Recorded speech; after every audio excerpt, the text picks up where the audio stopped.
Imagine this. You are bleeding out in the snow. The 3-day-old baby girl in your arms has gone quiet. Your husband's family has just shoved you down a flight of stone stairs in the middle of a blizzard. They called you worthless, a nobody, trash. But they had no idea that in 4 hours you would inherit $2.3 billion and you were going to make them regret every single word. My name is Emma Harrington, and this is not a work of fiction. This is the true story of how I went from dying on the ice to bringing an entire dynasty to its knees. It is the story of how a family who believed they were untouchable was taught the most important lesson of all.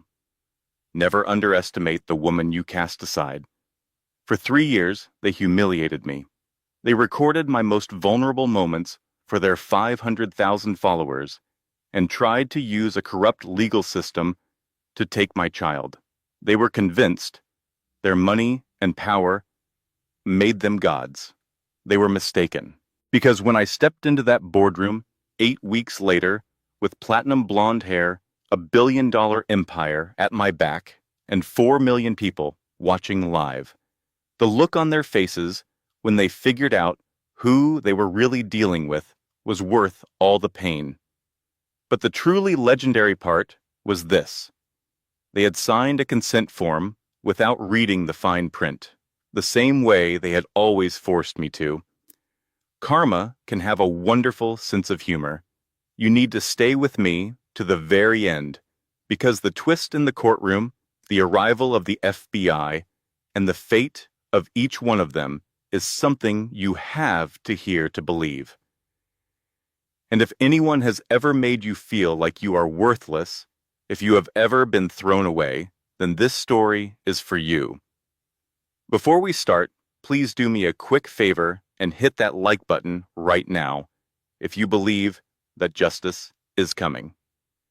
Tell me in the comments what you would have done if you were in my shoes, and please subscribe. The story I have for you next week is even more unbelievable than this one. You really do not want to miss it. Before we dive in, let me tell you what this story will give you. This is not just entertainment. This is a blueprint for anyone who has ever been thrown away, stepped on, or told they would never amount to anything.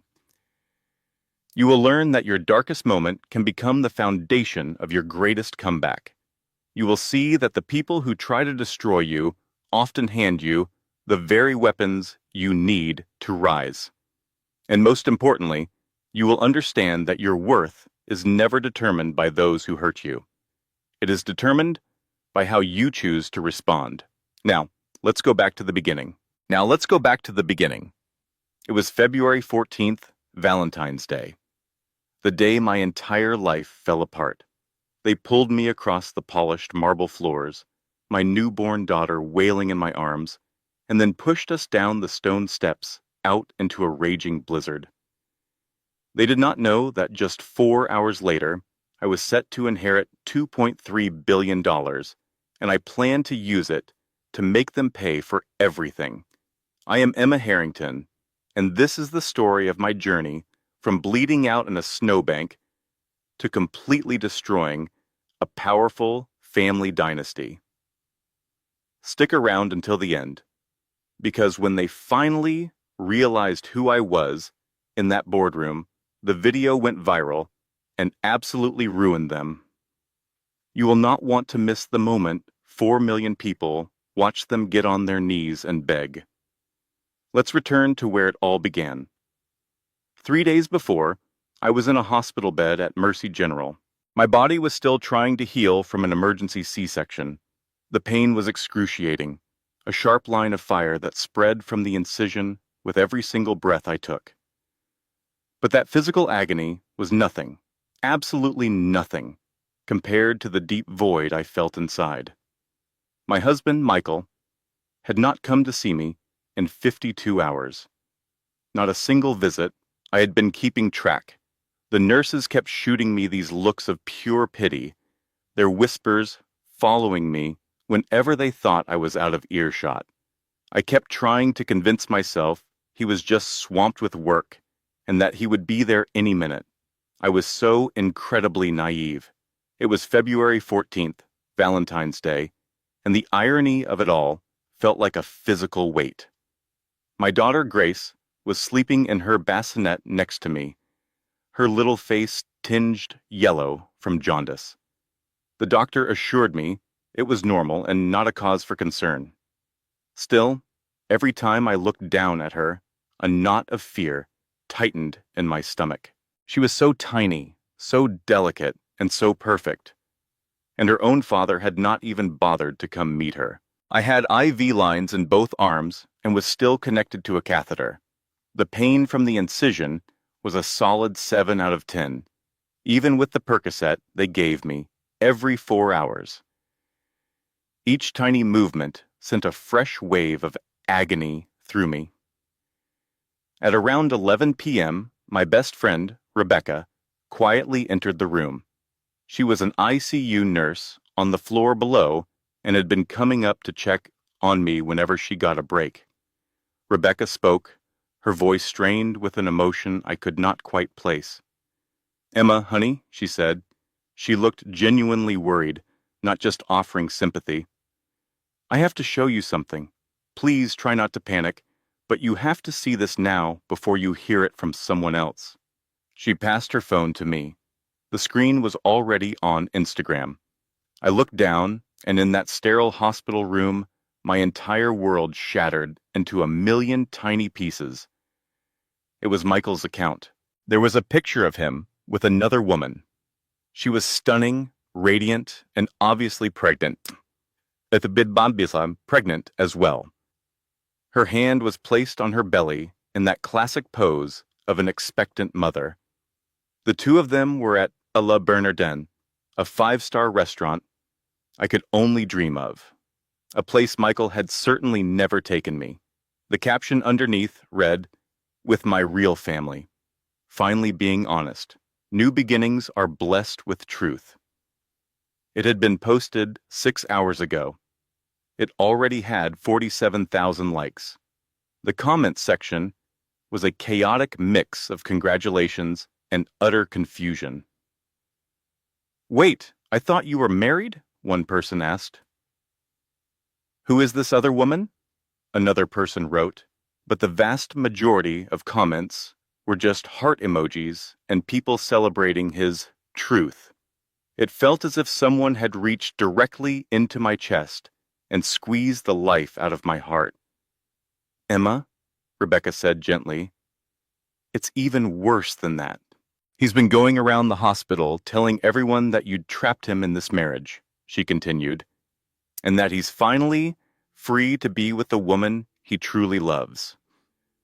3 years. We had been married for 3 years. 3 years I had spent trying with all my might to be good enough for him, for his family, and for the world they lived in. 3 years of my love and complete devotion, and the entire time he was with someone else." My phone started buzzing on the nightstand. It was a call from an unknown number. I was too heartbroken and shattered to even think about answering it. I let the call go to voicemail, barely noticing that the caller ID had briefly shown the name W. Harrington, private.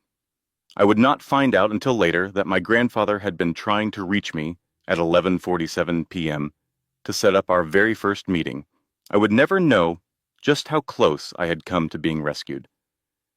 Just then, Dr. Morrison came into the room, holding my discharge papers. She was the OBGYN who delivered Grace, a kind woman in her 50s, with gentle eyes full of concern.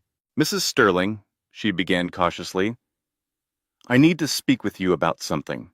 The hospital's social services have flagged some concerning issues. Your husband has not visited, and there has been some—" The door was thrown open with a loud bang. Victoria Sterling, my mother-in-law, was the first to enter. She was wearing a designer coat that cost more than my car, easy, with a Hermes bag hanging off her arm. Her eyes were blazing with a cold, hard fury. Jonathan, Michael's father, followed her, dressed in an expensive suit that practically screamed old money and influence. Then came Madison, Michael's sister, who already had her phone out and was recording. Last was Alexis, the woman from the Instagram picture. A smug grin was plastered on her face, and one hand rested protectively on her pregnant stomach as if she were staking her claim. Dr. Morrison took a step forward. "I am sorry, but visiting hours are over, and Mrs. Sterling—" Victoria silenced her with a flick of her wrist. "We are family. We have every right to be in here." She shoved a folder into Dr. Morrison's hands. "These are documents from Child Protective Services. My daughter-in-law is unstable and an unfit mother. We are here to ensure our granddaughter's safety."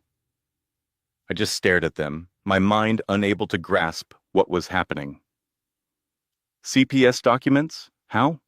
The folder was filled with forged papers that claimed I was suffering from postpartum psychosis, including a completely fake psychiatric evaluation from a Dr. Gerald Rothman, the Sterling family's personal paid psychiatrist. The document recommended that my baby be immediately removed from my custody until I could be further evaluated. I saw Dr. Morrison's hands tremble as she read through the papers.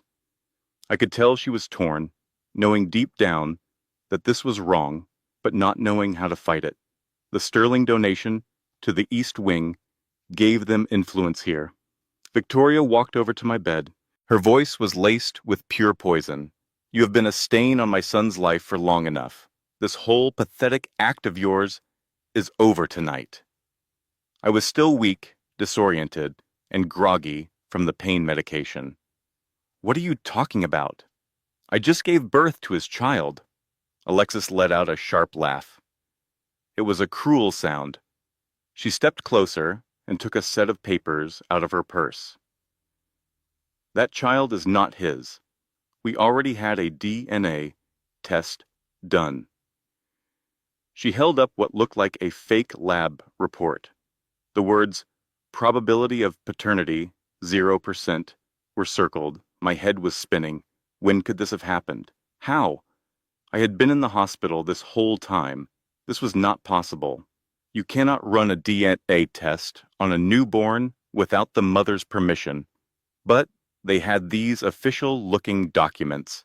At that moment, Madison started her live stream on Instagram.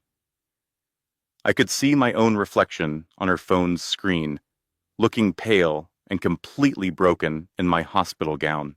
"Hey everyone," Madison's voice was cheerful and vicious. "You all wanted to know the truth about my brother's gold-digging wife? Well, here you have it, coming to you live from the hospital where she's trying to trap him with a baby that doesn't even belong to him." I watched in absolute horror as the comments started pouring in. "Oh my God, is this for real? She looks so pathetic. Your brother deserves so much better." 500,000 of their followers were watching me in my most desperate moment. Victoria leaned down, her face close to mine. "Let me tell you what you really are, Emma. You are a joke. You were a bet. My son and his friends from college made a $100,000 wager to see if he could marry the poorest girl at their university and put up with her for 3 years. She took out her own phone and hit play on a video. It was Michael, 4 years ago at his bachelor party, completely drunk and laughing with a group of 7 friends. "Dude, 3 years with some girl from the trailer park for $100,000? That's easy money. I will just have to close my eyes and imagine she is someone else when we—" The sound of their laughter filled the room. So much laughter. My entire world caved in. 3 years. Every time he said, "I love you," every anniversary we celebrated, every moment I had tried so hard to become a part of his world and be worthy of his family name, it was all just a sick joke. Madison's eyes landed on my wrist, on the simple silver chain bracelet with a tiny charm that had belonged to my mother. It was the only thing I had left of her. "Oh, what is this?" Madison sneered. Your precious family heirloom. She reached out to snatch it from my arm. I instinctively pulled my arm back, and a bolt of pain shot through my abdomen. Don't. That's all I have left of my mother. Victoria slapped me hard across the face. The sharp crack of the slap echoed through the sterile hospital room. That's assault, Dr. Morrison gasped. I'm calling security. Jonathan's reply was chilling. We are security. My family donated the entire east wing of Harrington Memorial. Go ahead. Call anyone you like. What they couldn't possibly grasp was that the hospital bore my grandfather's name. They were threatening me inside my own family's legacy. Just then, Rebecca rushed into the room. What in the world is happening in here? Hospital security did show up, but they looked completely lost. Jonathan's influence from the donation had them paralyzed. They had no idea what to do. Victoria shoved divorce papers in my face. You will sign these this instant, or Child Protective Services will take your baby first thing in the morning. We have doctors ready to testify that you are mentally unstable. You will never see her again. I was completely out of it, drowsy from pain medication and terrified by the searing agony from my incision. The whole room was spinning. Please, I pleaded, please don't take my baby from me. My hand was trembling so violently I could hardly grip the pen, but somehow I signed. Alexis leaned in close, her breath hot and sour against my ear as she whispered, Did you honestly believe someone like you could ever keep a sterling baby? You are a nobody. You will always be a nobody. Victoria offered a cold, victorious smirk. You're discharged. Be at the mansion tomorrow to pick up your garbage. After that, you're out of our lives for good. And then they were gone. I completely fell apart, my entire body shaking with sobs. Rebecca held me tightly. We have to call the police. This is blatant harassment and coercion. No, I whispered back. They have an army of lawyers and endless money. I have absolutely nothing. I just need my baby to be safe. Dr. Morrison discreetly took out her personal phone. At that moment, I didn't notice her recording the entire confrontation. I had no idea she was a mandated reporter who took that responsibility with the utmost seriousness. I am documenting this, she said in a low voice. This is a form of abuse. I was far too shattered to even register her words. It won't make a difference, I thought. People like them always win. But her actions would end up mattering more than I could ever imagine. I just did not know it yet.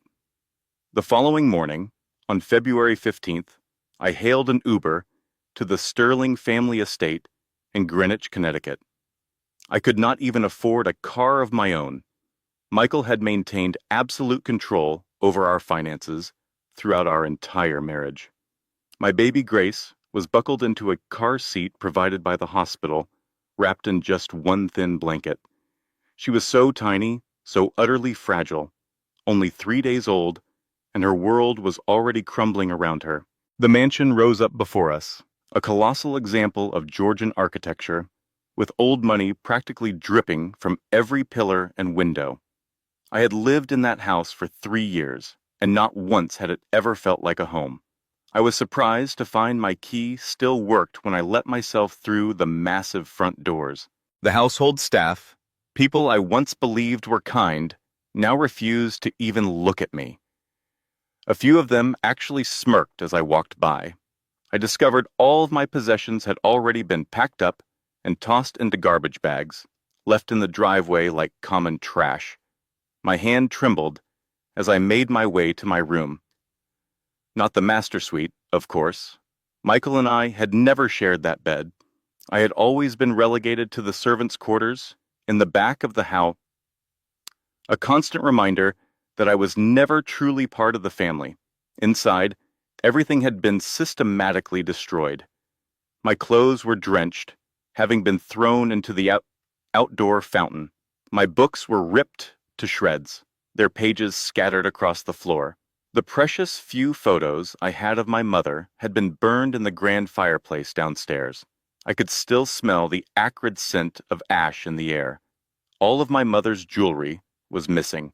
I found Madison in the master bedroom trying it on. My mother's pearl necklace, the one possession I cherished more than anything else in the world.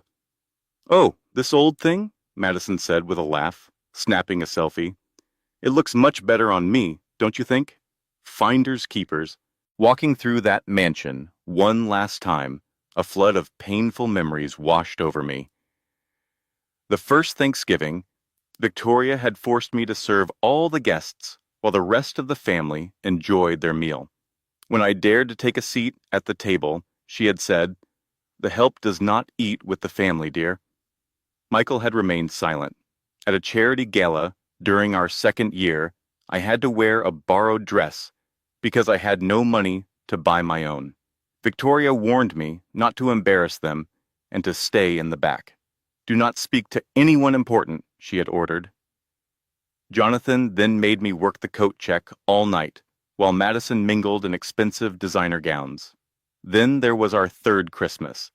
The Sterlings exchanged gifts worth thousands of dollars. Michael's present to me was a new vacuum cleaner. The entire family burst out laughing. Victoria had remarked, "Well, at least now you can be useful." It had been 3 years of carefully orchestrated humiliation. I gathered the few things that had survived into a single small bag. Grace started crying, needing a diaper change and a feeding. But there was nowhere for me to care for her. Just as I was about to leave, Victoria's voice crackled through the intercom system. "Emma, darling, come to the main hall immediately. We are all waiting for you." A cold dread settled in my stomach. The main entrance hall was a cavernous space with marble floors I had often been forced to scrub on my hands and knees, and a crystal chandelier that cost more than most people earn in a full year. The entire Sterling family was there, assembled like a royal court ready to pass judgment. Victoria stood in the middle, playing the part of the queen. Jonathan was beside her, her king. Madison was on the grand staircase, her phone already out and recording.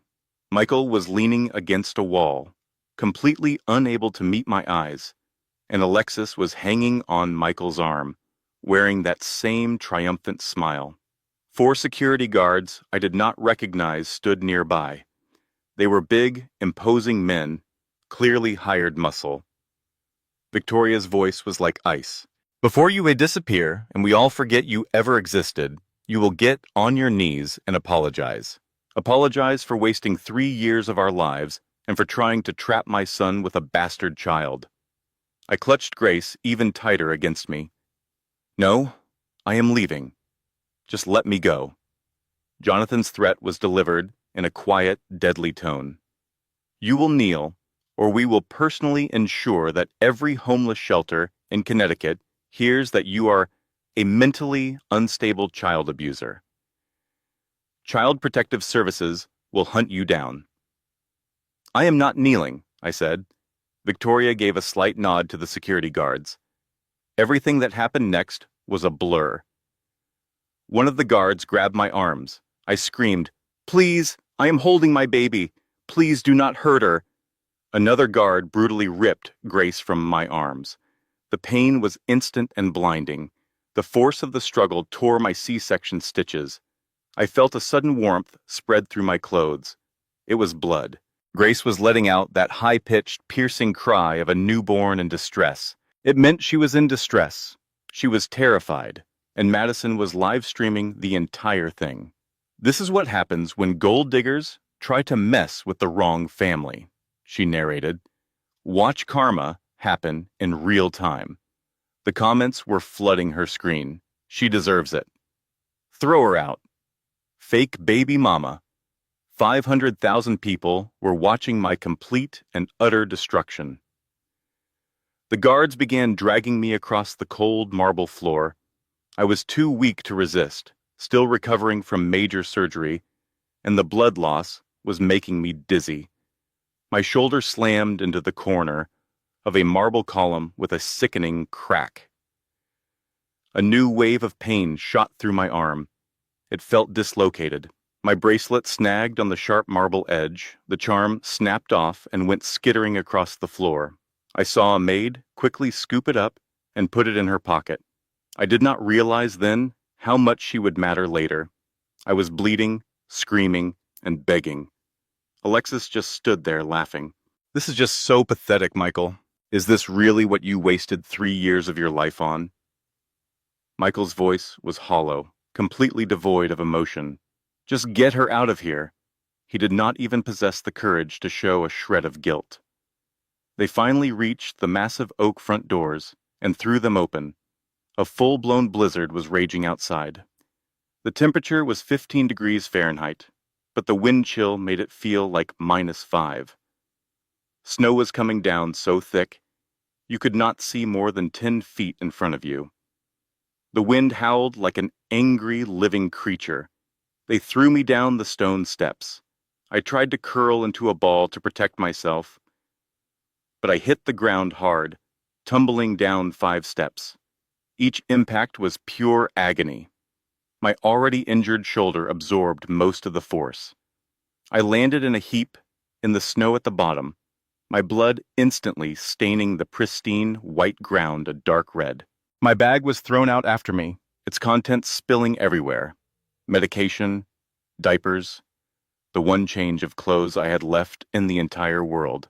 Then, one of the security guards carelessly tossed Grace at me. I just barely managed to catch her, pulling her tightly against my chest to shield her from the biting cold. Madison yelled from the doorway, "Do not even think about coming back, or we will have you arrested for trespassing. Say goodbye to your fake baby." Victoria's final words sliced through the howling wind. "This is exactly where garbage belongs." The heavy door slammed shut, the sound booming and echoing down the empty street. I just sat there in the freezing snow, covered in blood, my shoulder dislocated, my C-section incision torn open. Grace's cries were growing weaker, a sound that was so much more terrifying than her screams. I had no phone. It had smashed in the fall. No money and no coat, only a thin hospital cardigan. I did not even have real shoes, just hospital slippers that were already soaked through. In that moment, I truly believed that Grace and I were going to die there. "I am so sorry, baby girl," I whispered, tucking her further inside my cardigan to share what little body heat I had left. "Mommy tried so hard. I am so, so sorry." Then Grace went completely silent. That silence scared me more than anything else. Babies do not go quiet in the freezing cold, not unless something is terribly wrong. "Please do not leave me," I begged her tiny, still body. "Please, you are all I have left." My vision began to blur around the edges. Hypothermia was taking hold. I could feel my own body starting to shut down. I closed my eyes, ready to just let it all go. And that is when I saw them. Lights, cutting through the thick curtain of snow. 3 black Mercedes SUVs materialized like ghosts out of the blizzard. The SUVs pulled to a stop directly in front of me. Their doors swung open before the vehicles had even completely stopped moving. An elderly man in a flawless Tom Ford suit stepped out, holding a large umbrella. Even at 3:47 in the morning, during a blizzard, he looked like he had just stepped out of a corporate boardroom. "Miss Emma Catherine Morgan," he said. "Thank God we found you in time." I could barely form words. "How? Who are you?" He knelt down in the snow next to me, completely ruining what must have been a $3,000 suit. He did not seem to care in the slightest. "Your grandfather sent me. We need to get you and your daughter to safety immediately." Behind him, a team of paramedics, wearing Harrington Global medical uniforms, rushed toward us, carrying heated blankets and a full set of medical equipment. "Grandfather?" I managed to say. "My mother's father died before I was even born. I do not have—" "Oh, but you do," he interrupted gently. "His name is William James Harrington, and we need to transport you to the Harrington Medical Center right now. Your daughter is about 10 minutes away from critical hypothermia." The paramedics worked with swift, professional skill. They wrapped both Grace and me in heated blankets. They started an IV line in my arm because I was severely dehydrated and placed an oxygen mask over Grace's tiny face because her breathing was dangerously shallow. Someone expertly stabilized my shoulder while others applied pressure bandages to the bleeding. They carefully loaded us into one of the warm SUVs. The sudden warmth inside the truck was a welcome relief from the biting wind. An older gentleman, who I would later know as Richard Blackwell, was with us, overseeing the entire rescue operation from the passenger seat. The drivers handled the massive vehicle with incredible skill, moving through the blizzard as if the road was perfectly clear. Richard spoke into his phone with a calm authority. "Dr. Anderson, our estimated time of arrival is 8 minutes. My patient is a 28-year-old female, 3 days post-C-section with active bleeding. She has a possible dislocated shoulder and is moderately hypothermic. We also have a 3-day-old infant in critical condition with severe hypothermia. Please have the neonatal intensive care unit and a trauma team ready." A paramedic checked my daughter, Grace's, temperature, speaking softly. "It is 94.5 degrees. We have to bring her temperature up gradually." He explained that a newborn's normal temperature is between 97 and 99 degrees. If she dropped to 93, her organs would start to fail. I could only watch them work on my baby, completely drained and forced to put my faith in these strangers who had come out of nowhere. We pulled up to the Harrington Private Medical Center at 4:15 in the morning. This was a world away from Mercy General, where I had delivered Grace. This place was different. It was a private hospital designed for the very rich, with gleaming marble floors, original art hanging on the walls, and patient rooms that resembled luxury hotel suites. Grace was immediately whisked away to the NEICU. A team of 6 specialists surrounded her instantly, starting warming procedures and connecting her to monitors with practiced precision. The head pediatrician, Dr. Anderson, spoke to me while his team was busy. "You brought her in at the last possible moment.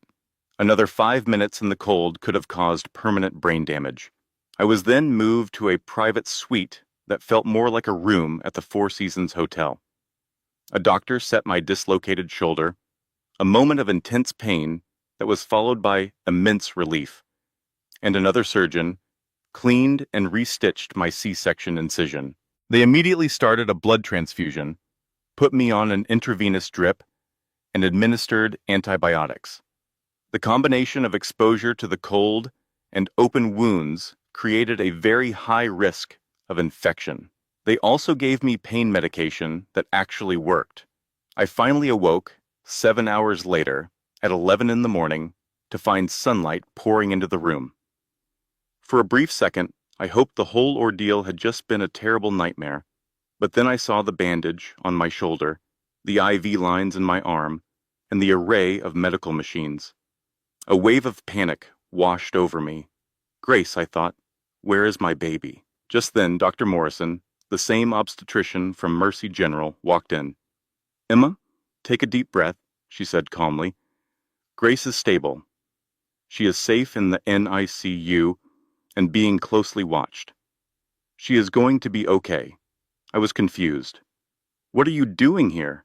How did you know?" "Mr. Blackwell called me," she explained. "He told me what happened.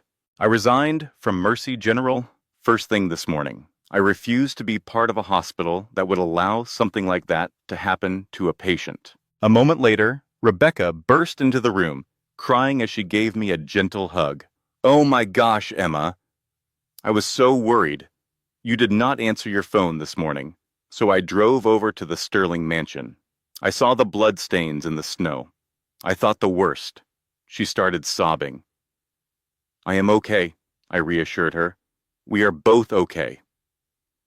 Richard Blackwell then entered, holding a leather portfolio. Ladies, I apologize for the interruption, but I must speak with Emma alone. The information I need to share is highly confidential. Rebecca and Dr. Morrison left, though they clearly wanted to stay. Richard moved a chair next to my bed.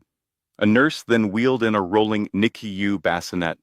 Grace was inside, still hooked up to monitors, but resting peacefully.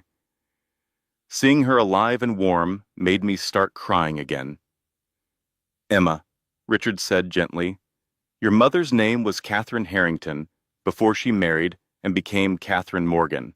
Her father, your grandfather, was William James Harrington. He was the man who founded and built Harrington Global Industries. Richard handed me a photograph of an older man with kind eyes but an undeniable air of authority. I had never seen his face before. My mom never spoke about her family. She always told me they had all passed away. Richard then shared the whole story. My mother ran away from home at 19 years old after a bitter argument with her father over my dad, James Morgan. William was convinced that James was only interested in her for her family's wealth. It turned out he was right, but Catherine was too headstrong and proud to admit it. She left with nothing, changed her name, and moved to Ohio. She worked 3 jobs to support me by herself after my father left us when I was just 2.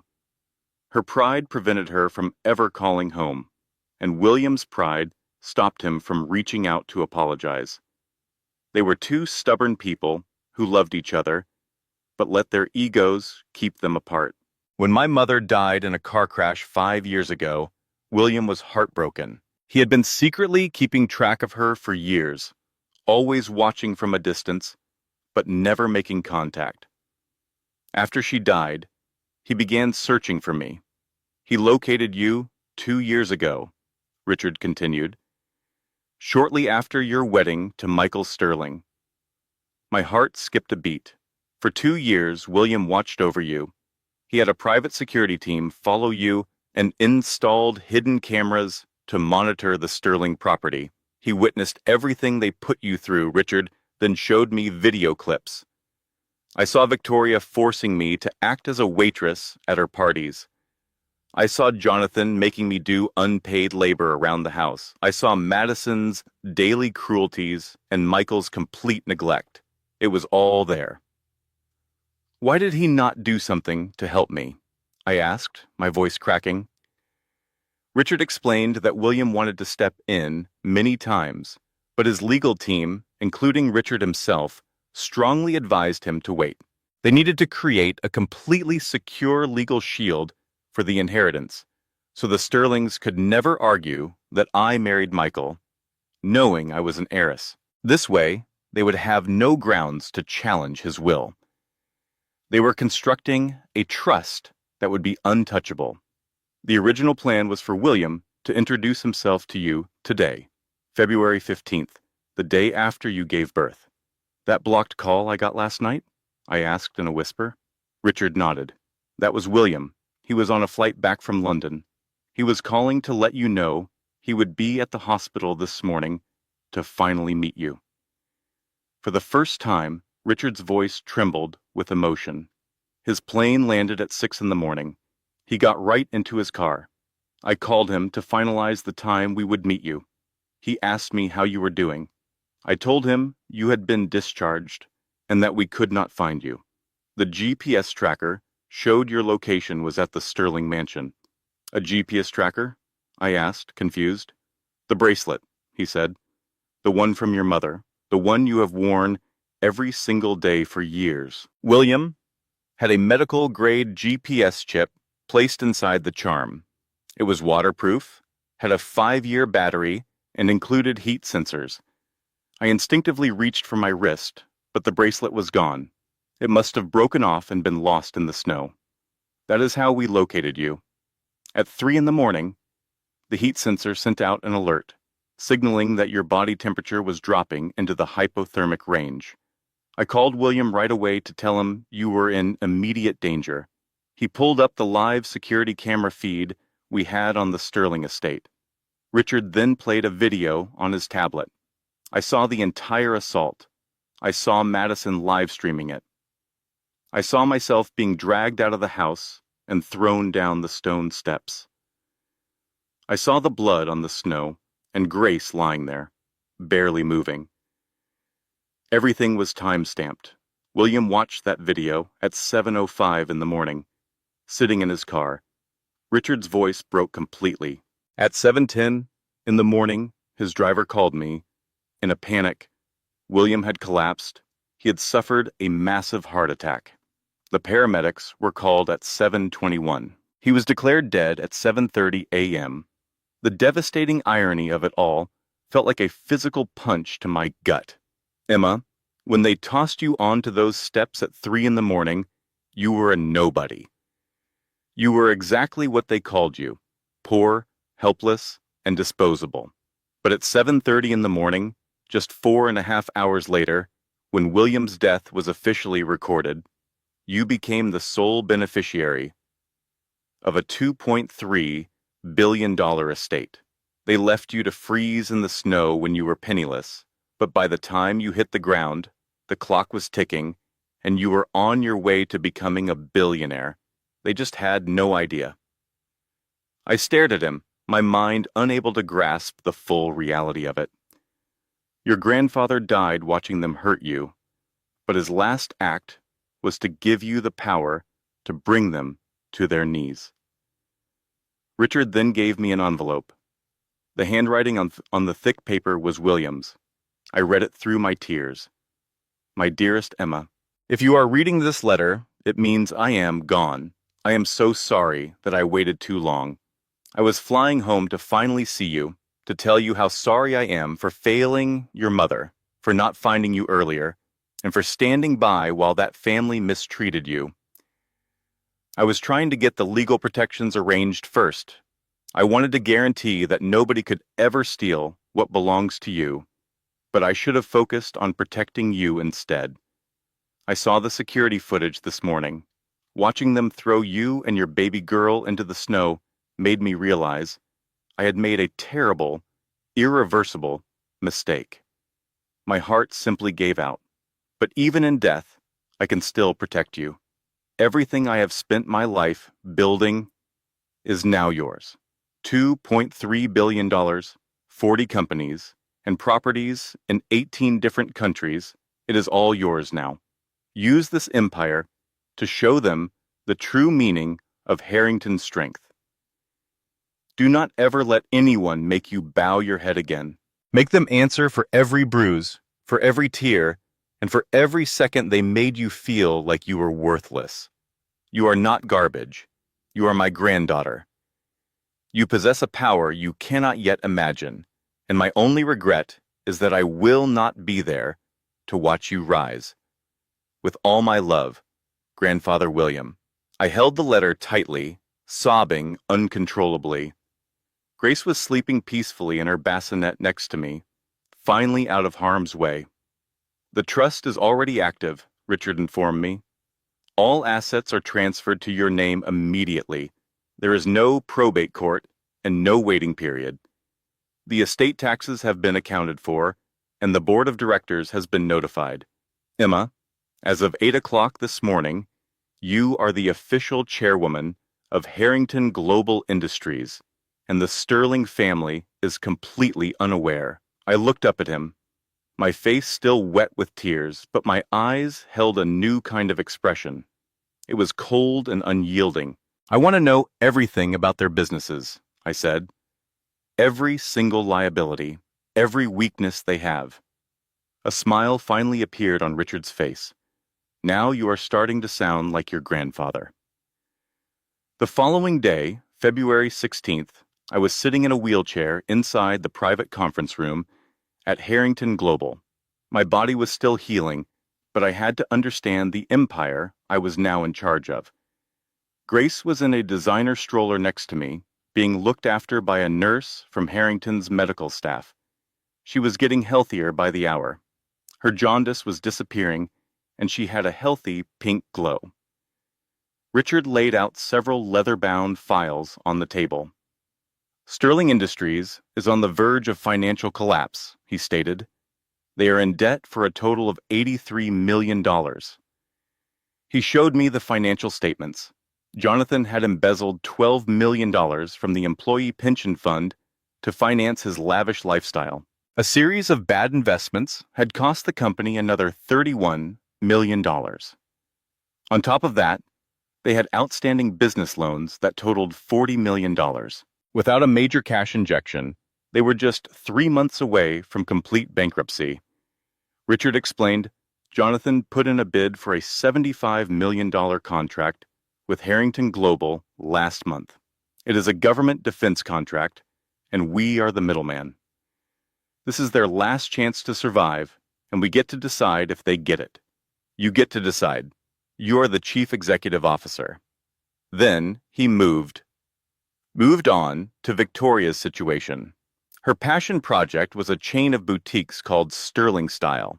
She had 5 shops across Connecticut and Manhattan, and every single one was in a building owned by Harrington. And Richard added, their leases are all up for renewal in just 47 days. She is already $480,000 behind in rent. But this is the best part. She has been hiding income from the Internal Revenue Service. We have proof of $2.3 million in tax evasion. Can we turn her in? I asked. The anonymous tip is already written, just waiting for you to give the word. Private investigator James Crawford then handed me Madison's file. Madison Sterling, who is 32 years old, tells everyone on her public profiles that she is only 26. He placed her driver's license right next to a screenshot of her Instagram bio. The birth years were completely different. She had undergone extensive plastic surgery, none of which she ever disclosed. A nose job in 2019, breast implants in 2020, plus ongoing cheek fillers, Botox, and lip injections. She even had a Brazilian butt lift in 2021.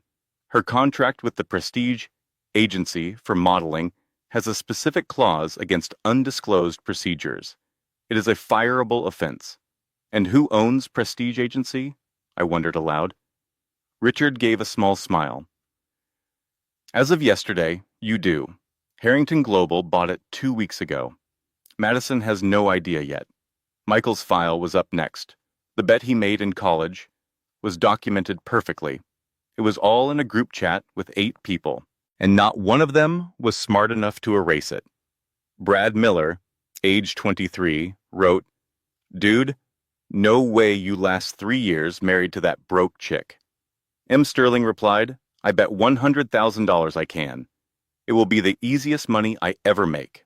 Lord Chad Morrison asked, What if she finds out? M. Sterling answered, She will not. She is too stupid and desperate to question anything. There was also a video. It was the same footage from the bachelor party Victoria had shown me. But this was the complete, unedited version. Michael was on camera, talking about how he'd just closed his eyes and imagined I was Alexis, while everyone else roared with laughter. Michael had also stolen $3.8 million from Sterling Industries to pay for his lavish lifestyle with Alexis. Crawford added, Jonathan is aware of it, but covered it up to protect the family. Lastly, there was Alexis Beaumont, only that was not her actual name. Alexandra Marie Thompson, Crawford announced, displaying her mugshot from California, taken in 2019. She is a professional con artist with 3 documented cases against her. Case 1 from 2018 involved her engagement to a tech millionaire named Richard Pemberton. She faked a pregnancy, stole $400,000, and then disappeared right before the supposed miscarriage. Case 2. In 2020, she was engaged to David Collins, a hedge fund manager. She faked another pregnancy, made off with $650,000, and vanished. Case 3, 2021. She got engaged to Marcus Whitmore, an executive in the pharmaceutical industry. She tried the fake pregnancy trick again but was caught before she could get any money. A warrant was issued. She is currently wanted in California for fraud, jumping bail, identity theft, and wire fraud. The pregnancy with Michael is also a lie. We found the ultrasound picture she used. She bought it on a dark web forum for $200. Does Michael have any clue about this? I asked. Not a clue. I considered the situation. If I exposed Alexis right now, Michael would get a wave of sympathy. Everyone would see him as the poor man who was tricked by a professional scammer. Richard seemed impressed. You are picking this up very quickly. We will keep the information on Alexis in our back pocket and use it later when it can cause the most damage. Over the following 8 weeks, I completely reinvented myself. The first week was focused on my physical recovery and learning the fundamentals of the business. I did physical therapy for my shoulder and my C-section scar, and I learned how to hold grace while reviewing quarterly reports. Richard taught me how to analyze financial statements. I sat in on board meetings, staying silent and just observing, soaking up every detail about every division of Harrington Global. The second week, I transformed into a businesswoman. I took a crash course in business administration from Harrington executives, studying the weaknesses of Sterling Industries, filling notebooks with information, and asking pointed questions that clearly impressed them. I gave my first solo presentation to the board, covering the tech division. I nailed it. The third week was dedicated to my physical transformation. I went on shopping sprees for designer clothes, filling my closet with Tom Ford suits, Armani blazers, and Louboutin heels. My hair went from a soft brown to a sleek platinum blonde with stylish undertones. I took lessons from a professional makeup artist and had media training to refine my voice, my posture, and my ability to command a room. Stand like you own this place, my coach instructed, because you do. During the fourth week, I learned about power.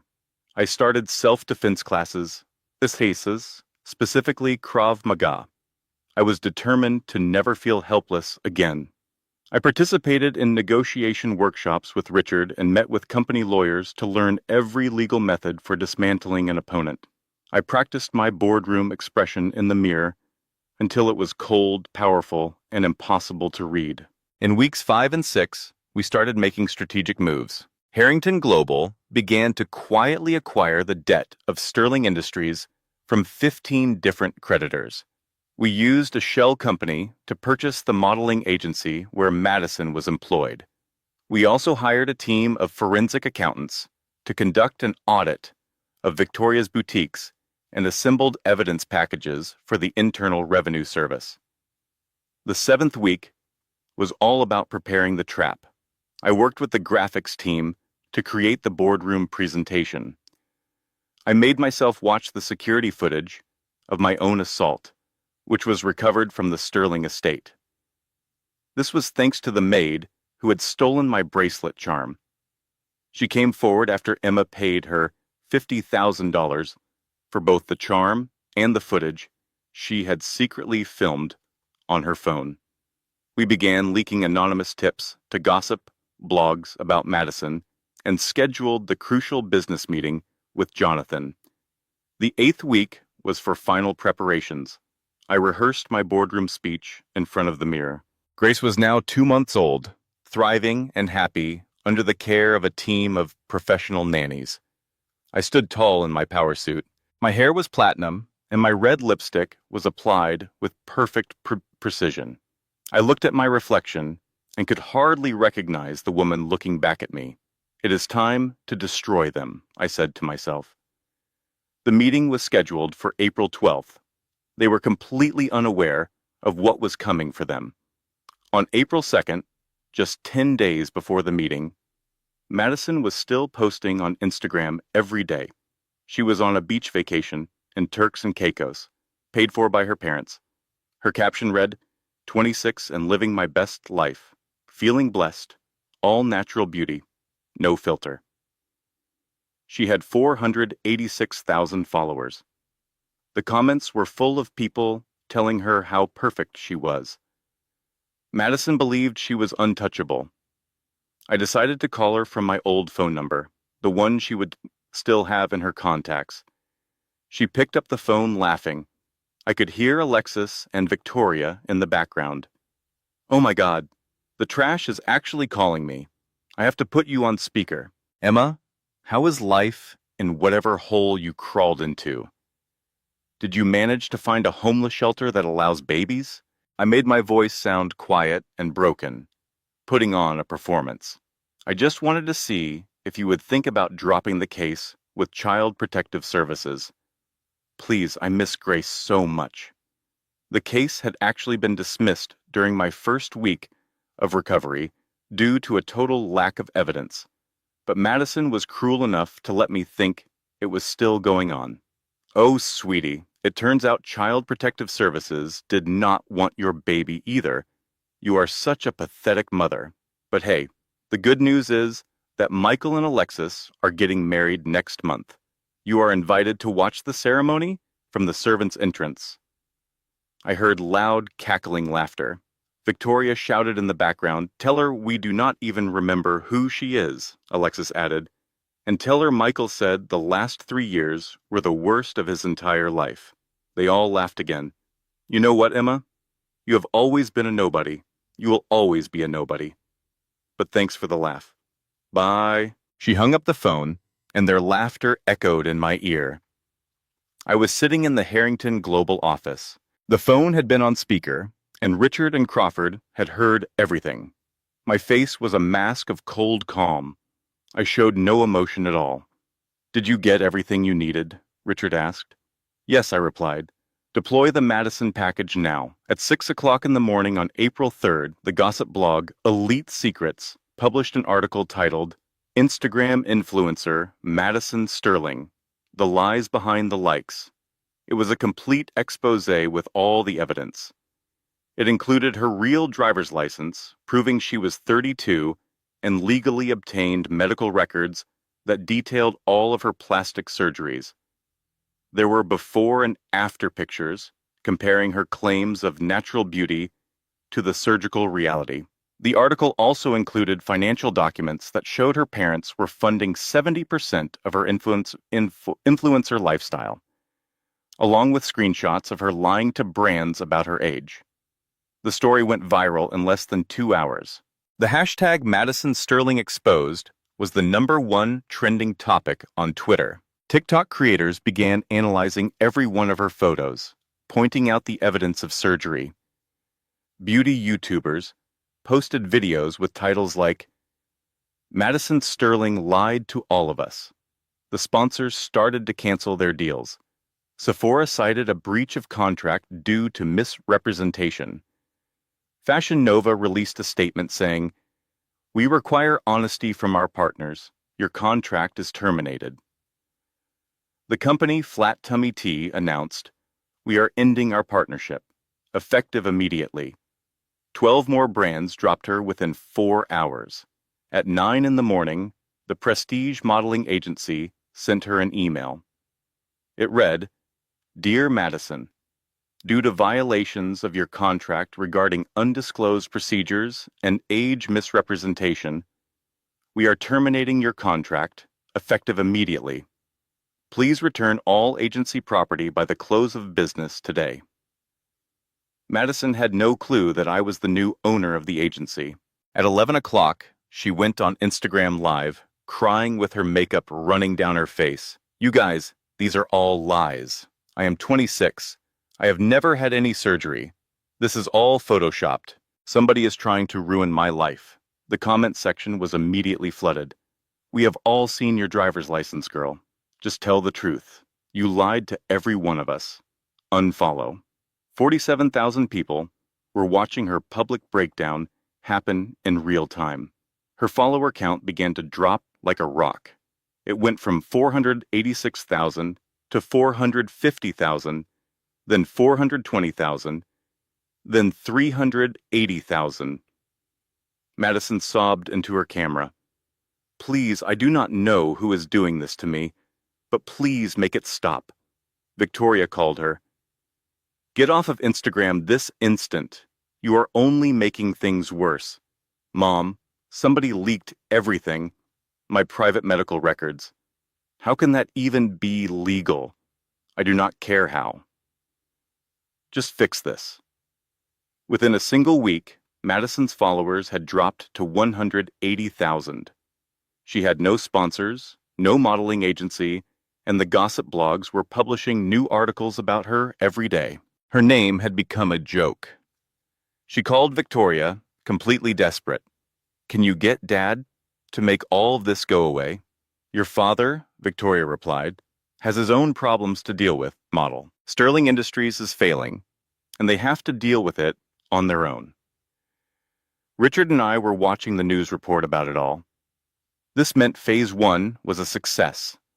Madison had been taken care of. That woman called me garbage and filmed my assault for her own amusement. She is getting exactly what she deserves. Richard turned to me and asked, who is next on the list? I told him it was Alexis. We would save Victoria and Jonathan for the boardroom showdown. On April 5th, at the Sterling Mansion, Michael and Alexis were busy living together and getting ready for their May wedding. Alexis's belly was growing larger each day, a fake pregnancy stomach that was high quality and very believable. Victoria was making a fuss over the wedding preparations. Jonathan was clearly stressed about the state of the business, but did his best to conceal it. Then, an anonymous package arrived by FedEx. Michael took it into his study to open it. Inside, he found a complete file on a woman named Alexander Marie Thompson. It contained her criminal record, mugshots from 3 different scams, and official proof of her fake pregnancies. The file also included the ultrasound picture she had used, complete with metadata proving it was bought from a website. There were bank statements detailing $650,000 she had scammed from her past victims. A note was tucked inside. It read, Michael, for 3 years you made me feel like worthless trash. Now you get to see how it feels to be the fool. Check her stomach. It is a fake. You are welcome. Signed, a friend. Michael charged into the master bedroom where Alexis was in the middle of getting dressed. Who in the world are you? He demanded, throwing the entire file at her. Alexis began to stammer.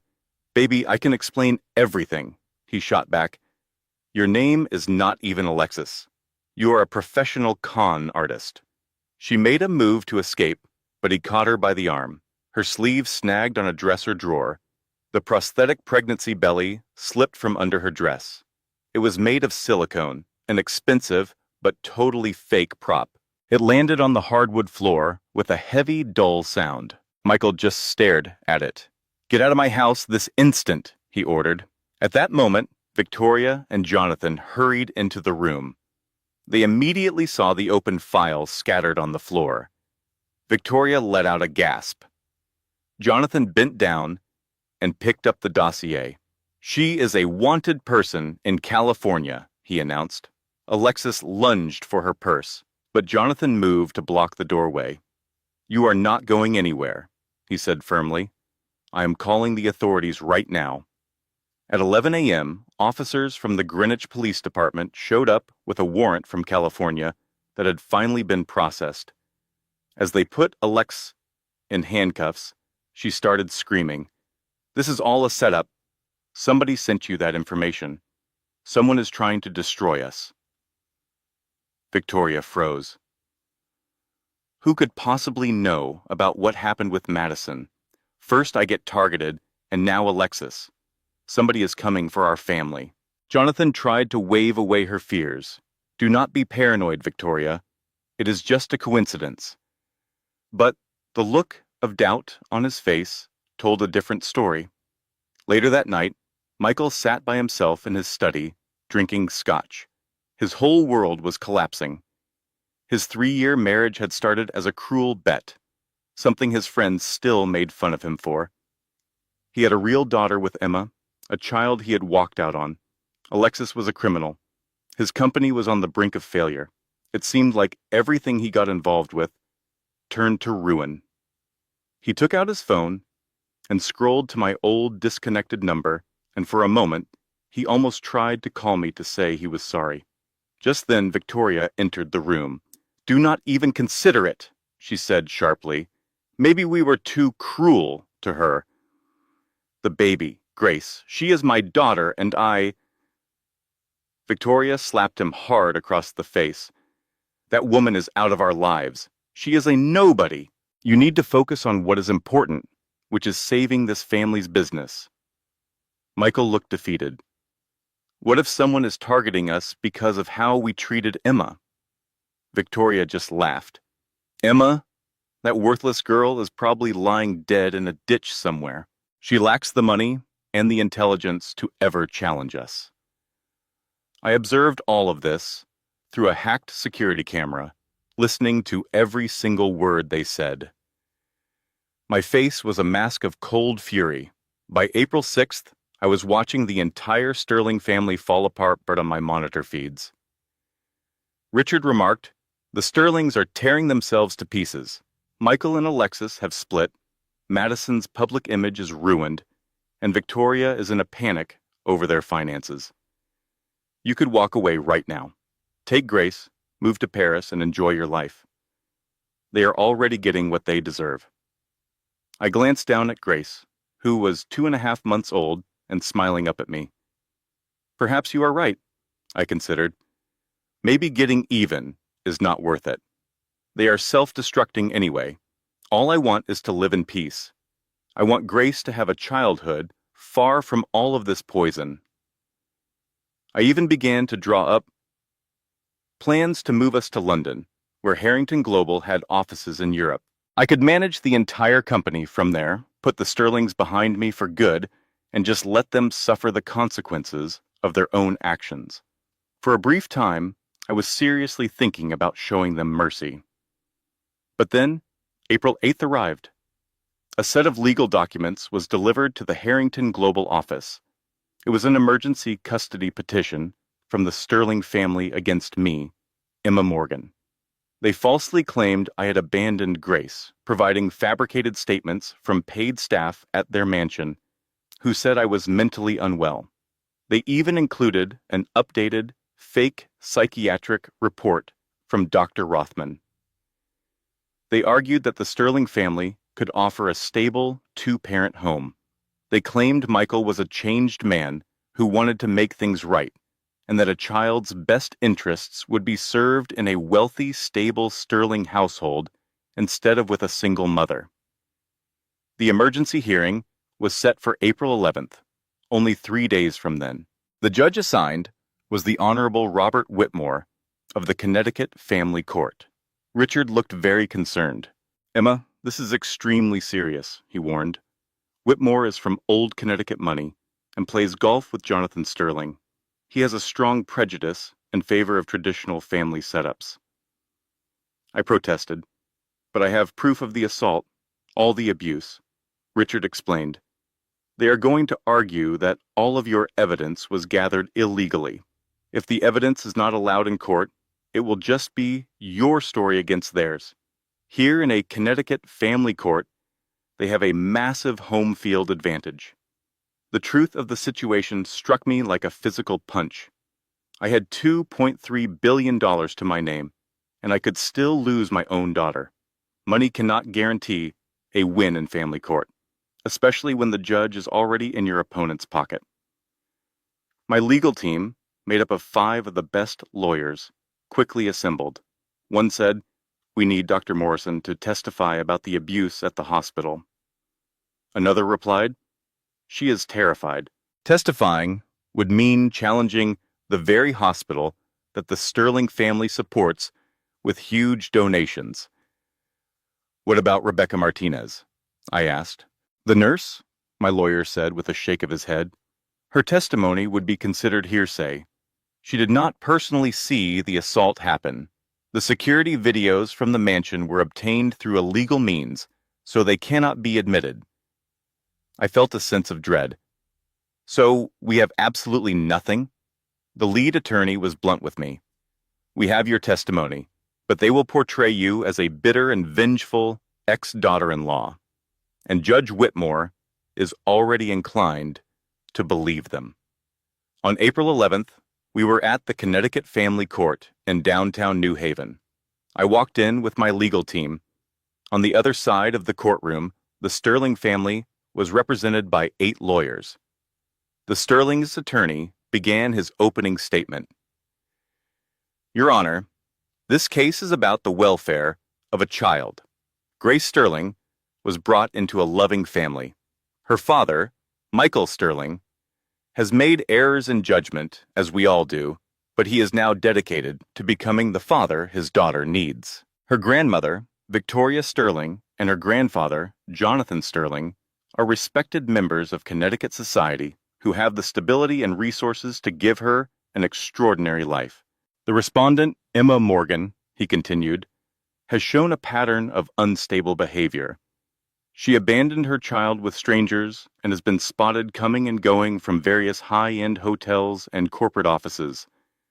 They were twisting my work at Harrington Global and making it sound like I was involved in something shady.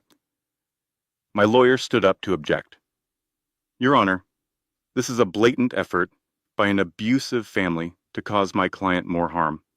Emma Morgan was physically attacked and then forced out of the Sterling home into a blizzard with her 3-day-old baby. Objection, the other lawyer shouted. No proof of any assault has been submitted. The judge agreed. Sustained. Counsel, please confine your statements to facts and evidence. Victoria was called to the stand, looking like the ideal grandmother in her Chanel suit and pearls, an expression of deep concern on her face. Your Honor, she began, I loved Emma as if she were my own daughter. We opened our home to her, despite her more modest origins. We did our best to help her get used to our family's way of life. When she had the baby, we were all filled with joy. But then Emma started acting increasingly paranoid and making accusations. She insisted that we were attempting to take Grace from her. We were just trying to be helpful. She left our house of her own free will in the middle of a winter storm. We were terribly worried about her. Now we find out that we do not even know her current address or what she is doing. Michael simply wants to be a father to his little girl. My lawyer began his cross-examination. Mrs. Sterling, you are stating that Emma left voluntarily. Can you explain why a woman who just had surgery would go out into a blizzard with a newborn baby? I cannot, Victoria replied smoothly.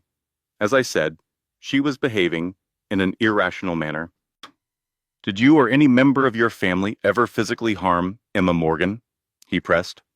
Absolutely not, she said. That is a terrible and vicious lie. My lawyer then said, What about this? As he attempted to present the video from Madison's Instagram account. Objection, their lawyer yelled. That video was recorded without permission and has been manipulated. The judge ruled immediately. Sustained. I will not allow illegally obtained materials in my court. Madison testified next, clearly coached and looking humbled after her public downfall. Emma was always resentful of our family, she said quietly. She was envious of me and of our lifestyle.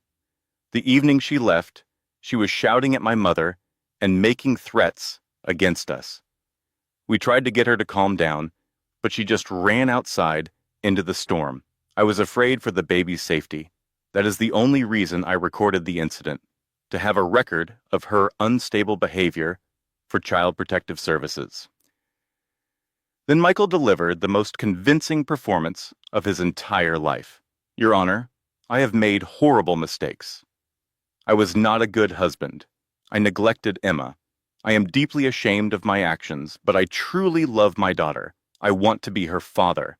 I am attending therapy now and working to improve myself. My family can offer her stability, a proper home, and financial security. A real future, he added. As for Emma, I have no idea where she is even residing. How can she possibly provide the proper care for Grace? Finally, it was my turn to take the stand. I told them the absolute truth. I spoke about the bet, the constant abuse, the ambush at the hospital, and how they threw me out into the snow. The Sterling's lawyer completely tore me apart.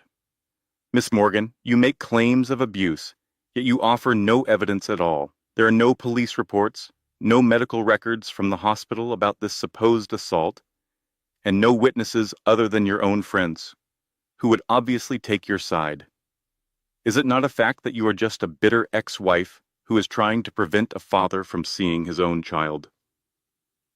No, I insisted. They threw me down the stairs. I have it on video. He pounced on that. Video that you acquired illegally by hacking into their private security system. Objection, my lawyer called out. Overruled, the judge said. Please answer the question, Miss Morgan. I hesitated. Someone else retrieved it for me.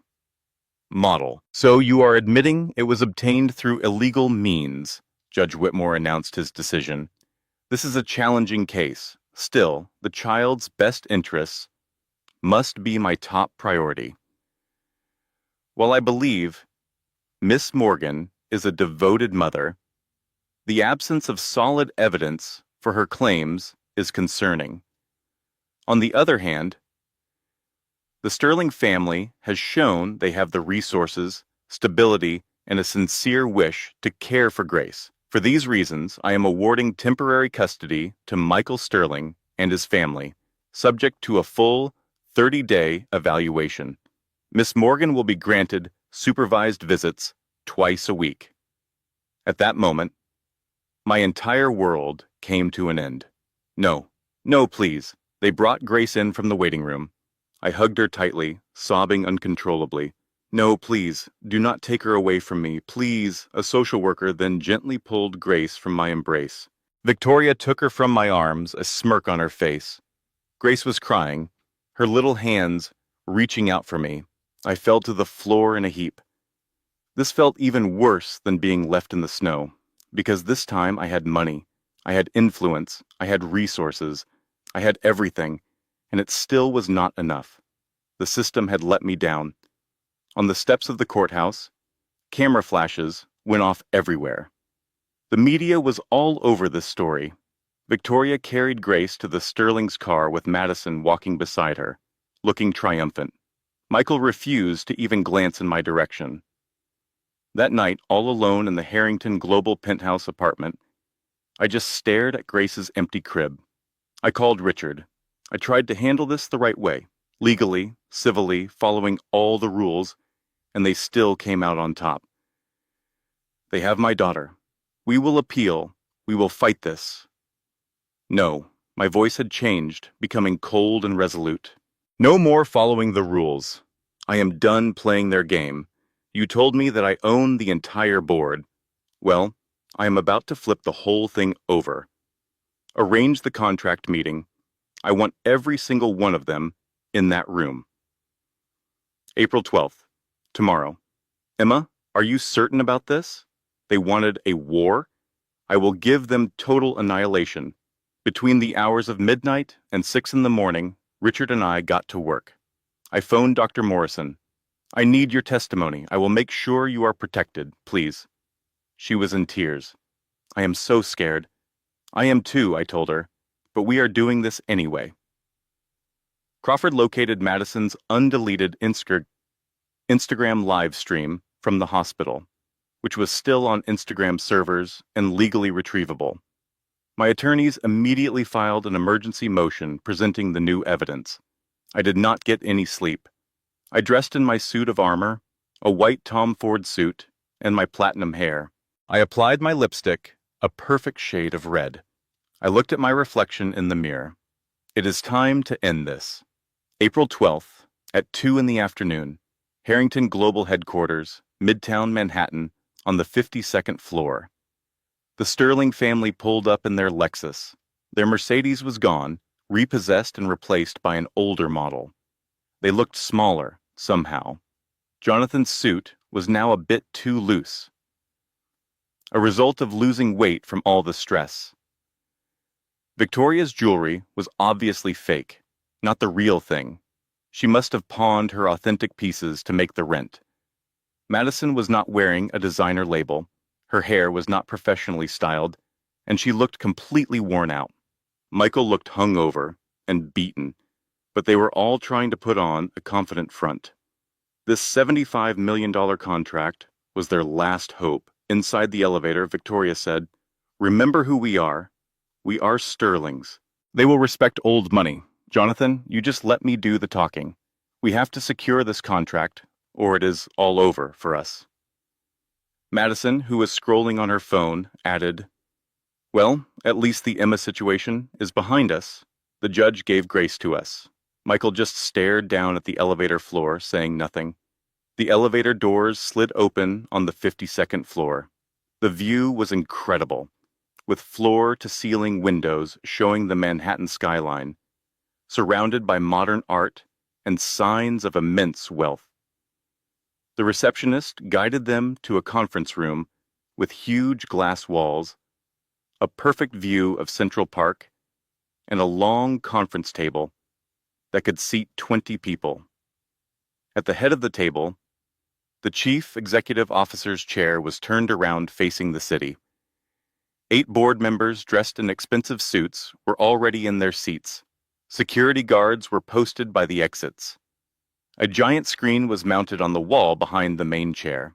The Sterling family took their seats opposite the CEO's chair. Jonathan cleared his throat. "Thank you for giving us this opportunity." My voice suddenly sliced through the silence. "Hello, Jonathan?" The chair began to turn slowly. I was sitting there, a picture of absolute power, with my platinum blonde hair, a sharp white Tom Ford suit, red Louis Vuitton heels, my grandfather's signet ring on my finger, red lipstick, and an ice-cold look on my face. "Hello, Victoria, Madison, Michael." Their reactions seemed to happen in slow motion. The color completely drained from Jonathan's face. He stumbled back and fell into his chair. Victoria actually fainted. Madison managed to catch her, staring at me with a look of pure horror. Madison's jaw dropped. She could not seem to understand what she was seeing. Her phone slipped from her grasp and hit the floor. Michael was frozen solid, his eyes wide with disbelief, completely speechless. Security guards moved to block the exits. Nobody was going anywhere. Jonathan finally managed to speak. "What is this? What is going on? Is this some kind of sick joke?" I stood up and began to walk slowly around the table. My voice was quiet, but deadly. "Please have a seat. We have a $75 million contract that needs to be discussed." Victoria came to, becoming hysterical. "This is crazy. It cannot be you. You are a nobody. I am Chairwoman Emma Catherine Harrington, the Chief Executive Officer of Harrington Global Industries, and the sole heir to my grandfather, William Harrington's $2.3 billion fortune." I gestured toward the portrait on the wall, the official photograph of William Harrington. "And you are all here because you submitted an application for a contract with my company." Michael finally found his voice. "This is not possible. How? How is this happening? Let me tell you all a story."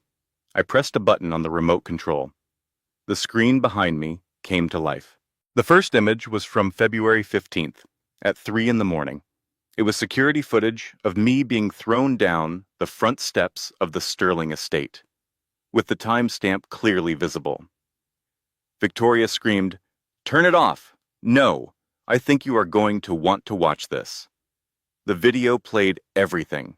Madison's live stream, me being dragged across the marble floors, the bloodstains, Victoria screaming at me to kneel, the security guards tearing Grace away from me being thrown down the stairs, the blood on the snow, and the doors slamming shut. The entire boardroom fell silent. Even the executives, who were not aware of this, were visibly horrified. February 15th, 3 in the morning. You threw me down those steps. At that exact moment, I was just what you said I was. A nobody, poor, a powerless piece of trash. The next slide showed William James Harrington's death certificate. The date of death was February 15th at 7 in the morning, just 4 hours later. My grandfather passed away from a heart attack right after he watched the security footage of what you did to me. His will named me as his only heir, and it took effect the moment he died. I paused to let that sink in. So, when you tossed me out into that snow at 3 in the morning, I was a nobody. But as I lay there on the ground, and the clock ticked closer to 7 in the morning, I became a billionaire. You just were not aware of it yet. Victoria whispered, "Oh my God." Unaware that his wife had just come in a billion-dollar inheritance, her in-laws and husband's mistress threw her out into a snowstorm. That makes for quite a headline. Would you not agree? Now, let's talk about your current situations. The next slide displayed Jonathan Sterling's financial records, all numbers listed in red. Sterling Industries is $83 million in debt. Well, actually, it is not $83 million anymore.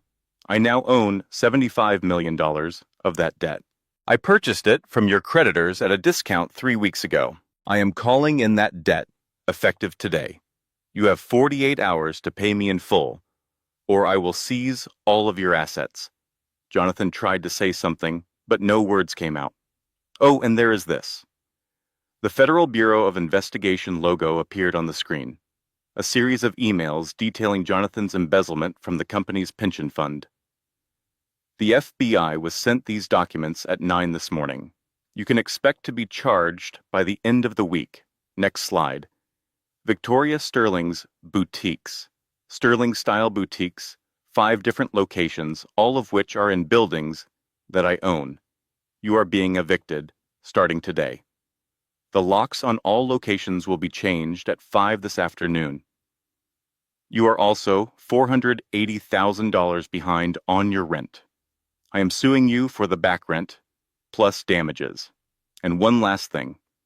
The Internal Revenue Service logo appeared. The IRS was sent documentation of $2.3 million in tax evasion yesterday. You can expect an audit. A picture of Madison wearing my mother's jewelry flashed on the screen, and I am personally suing you for $5 million for the theft of my mother's heirloom jewelry. Victoria gasped and clutched at her chest. Next slide. Madison Sterling. Before and after photos from her recent scandal appeared. Your modeling career is over. Your status as an influencer is gone. But this next part is my favorite. A video started playing. It was Madison's Instagram live feed from the hospital, the complete footage of her broadcasting my abuse.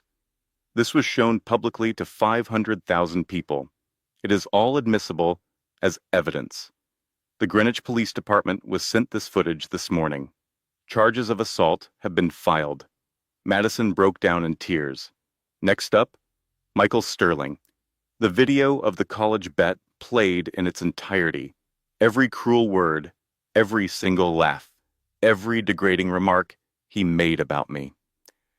This is being sent to every major news outlet at 6 this evening. Your embezzlement of $3.8 million from Sterling Industries has also been reported to the FBI. But this is the part that I know you truly care about. The final slide showed the custody case involving Grace. New video evidence appeared on the screen.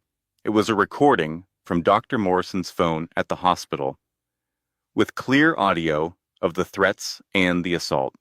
Madison's Instagram live video, legally admissible because it was a public broadcast.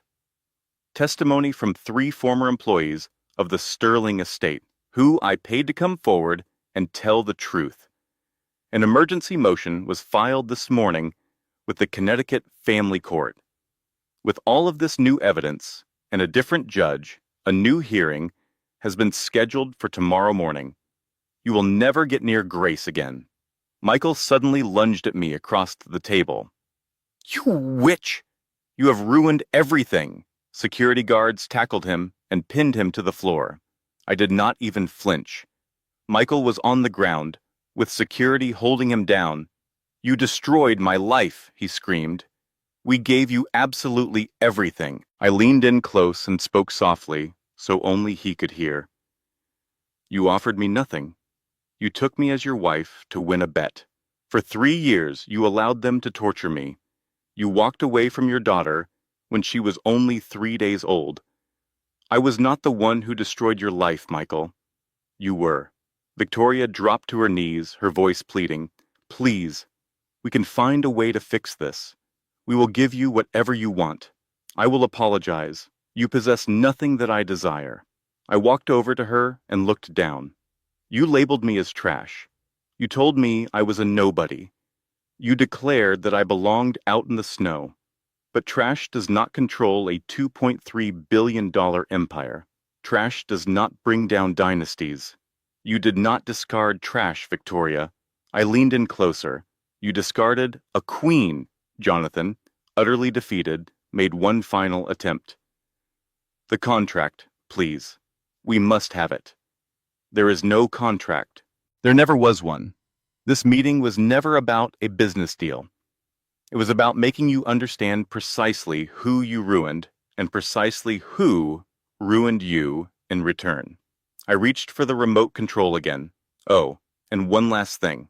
The screen switched to a YouTube live broadcast. Current viewers, 4.2 million. This entire meeting has been broadcast live on my private YouTube channel. 4.2 million people just witnessed this whole conversation. Comments poured onto the screen. Oh my God, she is a queen. They are getting what they deserve. This is the most incredible revenge I have ever witnessed. Emma Harrington is my idol. Madison's voice was a high-pitched shriek. You cannot do that. That is against the law. We never agreed to this. You should check the non-disclosure agreement you signed when you walked into this building. Clause 47, media consent for business meetings. I presented Victoria with the document she had signed without even looking at it.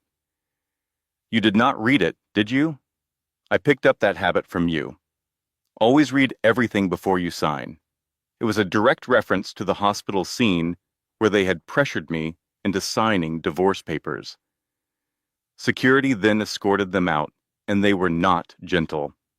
Victoria was literally being dragged away. You will live to regret this. We will sue you. We will sue.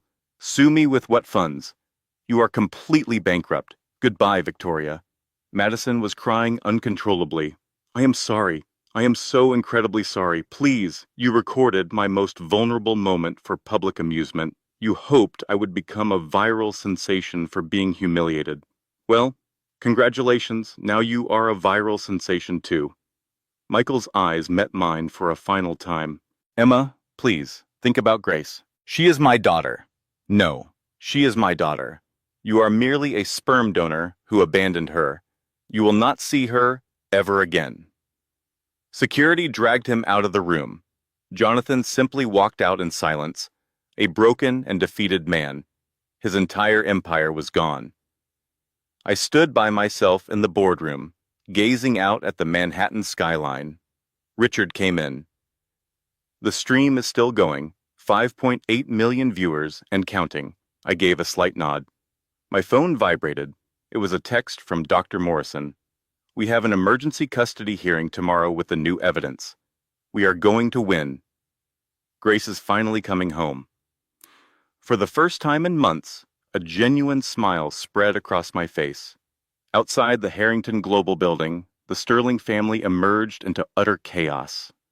50 reporters were waiting, cameras flashed relentlessly, and questions were shouted. Is it true you left a newborn in the snow? Did you really marry her as part of a bet? Are you about to be arrested? Agents from the FBI were there waiting. Jonathan Sterling, Michael Sterling, you are both under arrest for embezzlement and wire fraud. They were placed in handcuffs as their rights were read to them. Victoria and Madison were not arrested at that moment, but the media surrounded them. Madison's phone was buzzing nonstop with hateful messages. Victoria was desperately trying to cover her face. On Twitter, the story was trending all over the world. Sterling Family Exposed was at number 1, Emma Harrington was at number 2, and Billion Dollar Revenge was at number 3. The next morning, the emergency custody hearing was held. With the testimony from Dr. Morrison, the hospital recording, and Madison's own public live stream, the judge made a swift decision. Full custody was returned to me. The Sterlings were denied any visitation rights while their criminal cases were pending. When they finally brought Grace to me, I just held her and cried. She was safe, truly and finally safe. 6 months later, on October 15th, I appeared on the cover of Forbes magazine. Emma Harrington, the CEO who came from nothing. The stock for Harrington Global had increased by 40%. We had successfully entered 3 new markets. I was in my office with Grace, who is now 8 months old, happily playing on a mat next to my desk. Rebecca came to visit. You actually did it. We did it, I corrected her. The destiny of the Sterling family was set in stone. Jonathan was found guilty and sentenced to 12 years in federal prison for embezzlement. Victoria was placed under house arrest, completely bankrupt, and had to work in retail at a department store to pay off her IRS debt, all while living in a small studio apartment. Madison did not face any criminal charges, but her career was completely ruined. She ended up working in customer service at a call center. Her Instagram followers plummeted to just 12,000. She had lost 97% of her following. Michael accepted a plea bargain and was sentenced to 7 years in prison. He officially gave up all his parental rights to Grace. Alexis, whose real name was Alexandra Thompson, was convicted in California and received a 15-year sentence for numerous counts of fraud. People sometimes ask me if I have any regrets, if getting revenge was truly worth it. I just look at Grace, who is happy and healthy, growing up knowing she is loved and protected. I think about the $50 million I contributed to women's shelters and services for victims of abuse. I think about the women who have contacted me to share their own stories of surviving abuse and discovering their own strength. The original video of my assault has been watched 127 million times. The Sterling family became a global symbol of karma and justice. Their cruelty was laid bare for the entire world to see. Was it worth it? Every single moment. Let me share something with you. I have learned a valuable lesson that I wish someone had shared with me when I was lying in that snow, feeling like I was nothing. Pain does not destroy everyone.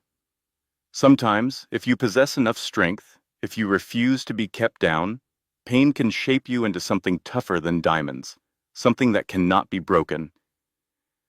When they pushed me down those icy stairs, I was broken and bleeding, certain that I was a nobody. But I was mistaken. I was not a nobody. I was just someone who had not yet discovered her own power. The media frenzy from the live stream was overwhelming for weeks. I could not go anywhere without someone recognizing me. Some people called me a hero, while others claimed I was spiteful, that seeking revenge was beneath me, and that I should have taken the high road. To those individuals, I ask, what would you have done? Would you have simply turned the other cheek when they abandoned your newborn daughter in a snowstorm? Would you have forgiven them when they attempted to take your child from you using a corrupt legal system? Would you have extended mercy to people who showed you absolutely none? I did not think so. There is a clear distinction between revenge and justice. Revenge is about inflicting pain on someone because they inflicted pain on you. Justice is about ensuring they can never harm anyone else again. What I did was justice. The Sterling family did not just abuse me. They had a history of it. After everything went public, 7 other women came forward with their own stories about the Sterling family. These were women Michael had been with before me, women who were employed at Sterling Industries, women who had been mistreated and forced into silence. Every last one of them expressed their gratitude to me for having the courage to reveal what they had endured. It was at that moment that I knew I had made the right decision. I established the Harrington Foundation for Abuse Survivors with an initial $50 million in funding. We offer legal support, therapy, secure housing, and job placement assistance for individuals escaping abusive environments. We have provided aid to over 2,000 people in just 6 months. Grace will be raised knowing that when someone attempts to make you feel insignificant, you have 2 options. You can either accept their view, or you can demonstrate that they are wrong. I chose to prove them wrong. 1 year after that fateful boardroom meeting, on April 12th, I held a press conference. The room was packed with reporters and cameras were everywhere. 1 year ago today, I was in a boardroom with the individuals who had abused me for 3 years, people who had cast me and my infant daughter out into a blizzard, people who had tried to take my child from me through a flawed legal system. Today, I stand before you as the CEO of a successful company, as the mother of a happy, healthy daughter, and as someone who refused to let cruelty shape her destiny. I am frequently asked if I regret my actions, if the revenge was worth the cost. And I want to state this clearly. What I did was not revenge. It was about accountability. The Sterling family did not lose everything because I was resentful. They lost everything because they violated the law. Jonathan Sterling embezzled money from his employees' pension fund. Victoria Sterling avoided paying millions in taxes. Michael Sterling was guilty of fraud. Madison Sterling assaulted me and broadcast it to 500,000 viewers. I did not destroy them. They destroyed themselves. I simply ensured that everyone was able to see it. For anyone out there who is currently in their own snow, in their own moment of utter hopelessness, I want you to listen to this. You are not trash. You are not a nobody. You are not the cruel name someone called you when they were attempting to break your spirit. You are powerful. You are valuable. You are enough. Get back up, brush yourself off, and show them exactly who you are. The room broke out in applause.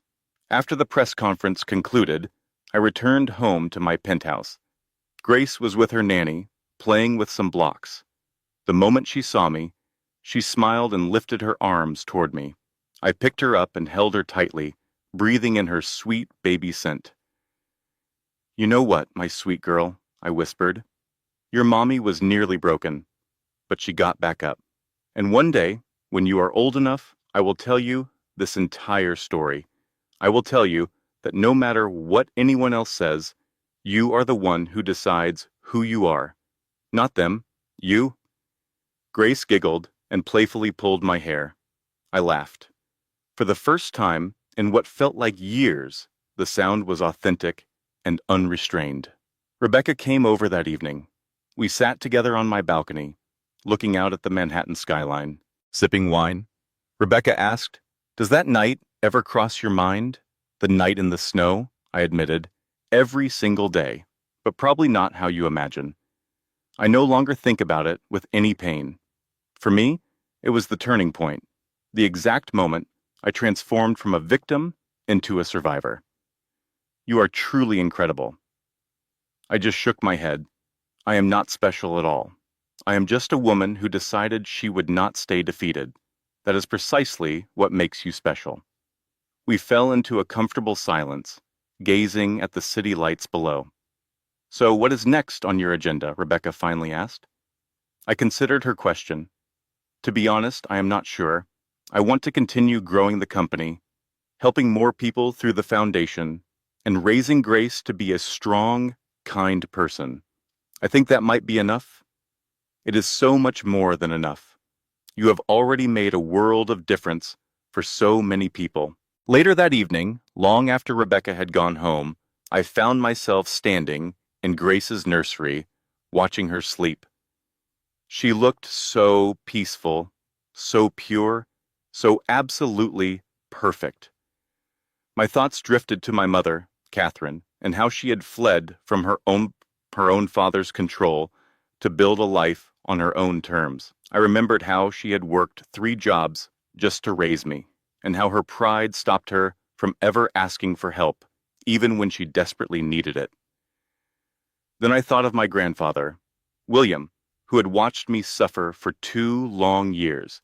He wanted to step in, but was paralyzed by legal advice and complicated strategies. He hated seeing someone he loved being so mistreated. In the end, pride had destroyed them both. Their love and their stubbornness could never find common ground. I would not repeat that mistake, I promise you, I whispered to my sleeping daughter. You will always know how much you are loved. You will always know that asking for help is a sign of strength, not weakness. You will grow up understanding that you never have to tolerate cruelty from anyone, regardless of who they are. And if anyone ever dares to make you feel insignificant, you will remember that your mother was left for dead in the snow, but rose to become a queen. Grace shifted in her sleep, her tiny hand clenching into a small fist. I smiled, leaning down to kiss her on the forehead. I had a board meeting tomorrow. The following week, we were launching a completely new division of Harrington Global that would focus on ethical business practices and the welfare of our employees. The month after, the foundation was opening 3 brand new shelters. But for tonight, I was simply Emma, a mother watching her daughter sleep. I was just a woman who had been through hell and emerged stronger on the other side. And that was everything. 5 years later, today is Grace's first day of kindergarten. She is wearing a purple dress she insisted on picking out herself, and her dark hair is in pigtails that bounce as she moves with excitement. "Mommy," she asked as I drove her to school, "do you think the other kids are going to like me?" "Oh, sweetie, they are going to adore you. All you have to do is be yourself, because that is always enough. Just like you always tell me. Exactly like I always tell you." I watched as she ran toward the school building, so fearless and full of light, and my heart felt like it would burst. Harrington Global, Miss Titum, now has a valuation of $4.1 billion. We have successfully expanded our operations into renewable energy, ethical manufacturing, and the development of affordable housing. With every single decision I make, I consider the kind of world I want Grace to grow up in. The Harrington Foundation has now assisted over 15,000 people in escaping abusive homes. We have also funded 3 different documentary series focused on domestic violence. We successfully lobbied for enhanced protections for abuse survivors in family court. The Sterling family now feels like a chapter from a distant past. Jonathan was let out of prison last month after completing his full sentence. He is 67 years old and works as a sales associate in a hardware store. I was told he even applied for a position at Harrington Global. His application was immediately rejected. Victoria is 73 and remains under house arrest, still working in retail. She will spend the remainder of her life paying back her debt to the IRS. Madison is 42 now, a fact she would hate for me to mention. She pulls night shifts at a 24-hour diner. She has no social media accounts, no adoring followers, and no fame. She leads an ordinary life, which for her is the greatest punishment possible. Michael was released 2 months ago, having served 5 years of a 7-year sentence. He made one attempt to reach out, asking if he could see Grace. I instructed my lawyer to send him a cease and desist letter. He already signed away all his parental rights. He has no claim to anything. I've heard he's a warehouse manager somewhere in New Jersey and is engaged to someone else. I genuinely hope, for his new fiancée's sake, that he has changed, but I have my doubts. Alexis remains in prison with 7 more years left on her sentence. As for my own life, I am engaged. His name is David Collins, and he is a civil rights attorney.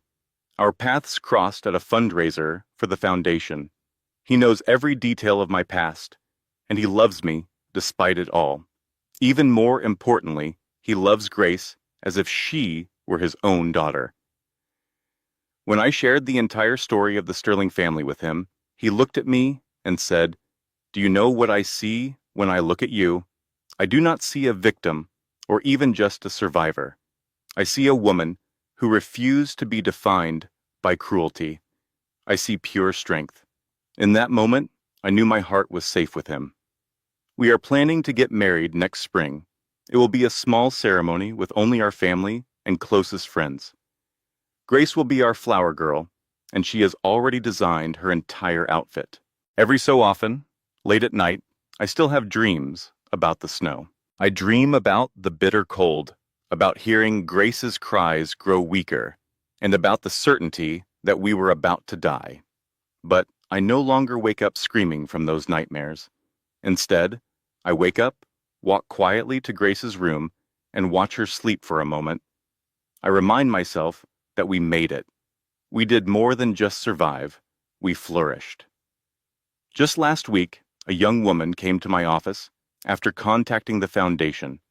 Her husband's family had abused her and thrown her out with nothing, a story that mirrored my own. "I saw your story," she said through tears. "I saw what you accomplished, and it made me think that if she could do it, then maybe I could too." I took her hand in mine. "You absolutely can," I told her, "and you are not going to do it alone." We immediately found her a place in one of our shelters and put her in touch with a lawyer. We arranged for her to begin therapy and assisted her with filing a police report. 2 months later, she sent me a photograph. It showed her and her 2 children, all of them smiling brightly in their new apartment. The caption simply said, "We are free. Thank you for showing me this was possible. That is my reason. It was never about revenge. It was for that single moment. It was for every woman who needed proof that you can be cast out into the snow and still rise to become a queen." Today is April 12th. The